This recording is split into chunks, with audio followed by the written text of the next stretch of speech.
একমাত্র মালিককে। আল্লাহর কোন বিধানকে চ্যালেঞ্জ করার ক্ষমতা সারা দুনিয়ার সমস্ত মানুষের নাই। সারা দুনিয়ার সমস্ত মানুষের নাই। দুনিয়ার সব মানুষ মিললে আল্লাহ সমান হবে? বলেন। দুনিয়ার সব মানুষ একত্রিত হলে আল্লাহর ক্ষমতা সমান তাদের ক্ষমতা হবে?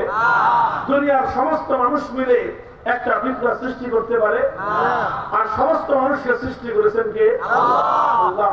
সুতরাং সমস্ত মাখলুক মিলে যেরকম খালেকের সমান হতে পারে না, সমস্ত মাখলুক মিলে যেমন একটা চিমটি পর্যন্ত কোনো কিছু সৃষ্টি করতে পারে না, ঠিক তদ্রুপ সমস্ত মাখলুক মিলেও আল্লাহর আইনের বিরুদ্ধে একটা আইন করতে পারে না। এটা সবচেয়ে বড় সমস্যার কথা, আমাদের সমাজের সবচেয়ে বড় সমস্যার কথা। আমাদের সমাজকে সবচেয়ে বেশি নষ্ট করছে এক শ্রেণীর রাজনীতিবিদ।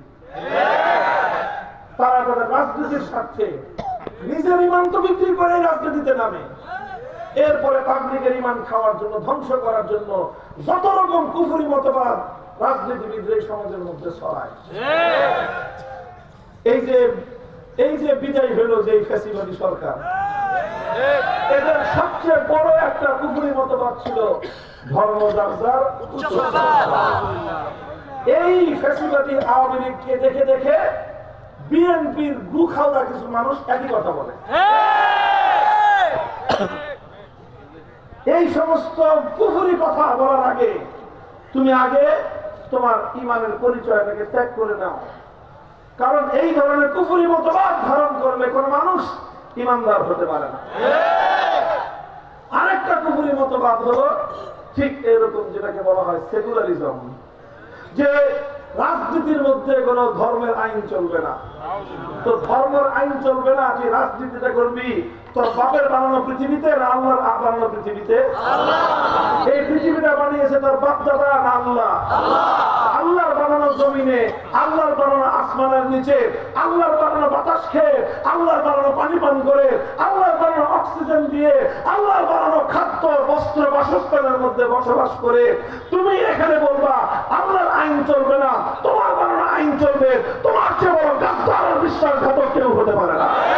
আমি জানি না যে আমার এই কথার পরেও হয়তো আপনারা অনেকে দুনিয়ার স্বার্থে, দুনিয়ার ক্ষমতার স্বার্থে, দুনিয়ার পাওয়ারের স্বার্থে, দুনিয়ার টাকা পয়সার স্বার্থে আপনারা হয়তো অনেকে কুফরি মতবাদের বিশ্বাসী হয়ে রাজনীতি করবেন। সেক্ষেত্রে আমি আপনাদেরকে খুব ভালো করে এই জিনিসটা বুঝিয়ে দেই যে রাজনীতি করতে হলে করেন, কিন্তু নিজের ইমানটাকে বিসর্জন দিবেন না। নিজের ইমানটাকে বিসর্জন দিবেন না।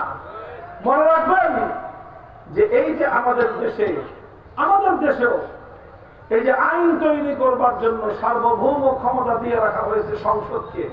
তাকে জাতীয় সংসদে যেটা আইন তৈরি হবে সেটাই আইন, চাই সেই আইনটা আল্লাহর আইনের বিরুদ্ধে হোক অথবা আল্লাহর আইনের পক্ষে হোক। এই জন্য আমাদের জাতীয় সংসদ আল্লাহর আইনের বিরুদ্ধে অনেকগুলো আইন তৈরি করে রেখেছে। আল্লাহর আইনের বিরুদ্ধে আইন তৈরি করার অধিকার আল্লাহ কাউকে দেন না। সুতরাং যারা আল্লাহকে বাদ দিয়ে জাতীয় সংসদকে আইন প্রণেতা মানবে যে তারা আল্লাহর আইনের বিরুদ্ধে আইন করতে পারে, তাহলে তুমি সংসদের সদস্য কয়জন? 350 জন না? তাহলে তুমি 350 কথা বিশ্বাস করলা। মক্কার কুরাইশের কাফেররা 360 কথা বিশ্বাস করেছিল, তুমি 350 কথা বিশ্বাস করলা। কাজেই তারা যদি ইমানদার না পায়, তুমি ইমানদার হইলা কেমনে? ওরা মুর্দা কথা বিশ্বাস করেছিল, তুমি জিন্দা কথা বিশ্বাস করেছো। সুতরাং ওরা মুর্দাই বেঈমান, তোমরা জিন্দা বেঈমান। এই জন্য এই জায়গাটা পরিষ্কার করে রাখবেন, খুব ভালো করে পরিষ্কার করে রাখবেন যে আইন বিধান চূড়ান্ত ভাবে এমন বিধান যে বিধানের বিরুদ্ধাচরণ কেউ করতে পারে না, এমন বিধান যে বিধান বাতিল করার অধিকার দুনিয়ার কারো নাই, এইরকম বিধান দিতে পারেন একমাত্র কে? আল্লাহ যে বিধান দিয়েছেন, সারা দুনিয়ার সমস্ত মানুষ মিলে আল্লাহর বিধানের লক্ষ লক্ষ কোটি কোটি ধারার একটা ধারা পরিবর্তন করার অধিকার নাই। যার কথার মধ্যে ইসলামের পূর্ণাঙ্গ জীবন ব্যবস্থাকে অনুসরণ করা, ইসলামের পূর্ণাঙ্গ জীবন ব্যবস্থাকে মেনে নেওয়ার অঙ্গীকার আছে। যারা নিজেদেরকে মুসলমান বলে অথচ ইসলামকে পূর্ণাঙ্গ বিধান মানে না, ইসলামকে পূর্ণাঙ্গ জীবন ব্যবস্থা মানে না, তারা মুনাফিক এবং গাদ্দার। যারা মনে করে যে ইসলামের মধ্যে মসজিদের বিধান আছে,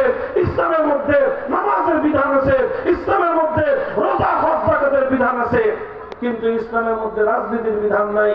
যারা এই কথা মনে করে তারা প্রকৃত অর্থে ইসলাম অস্বীকার করে।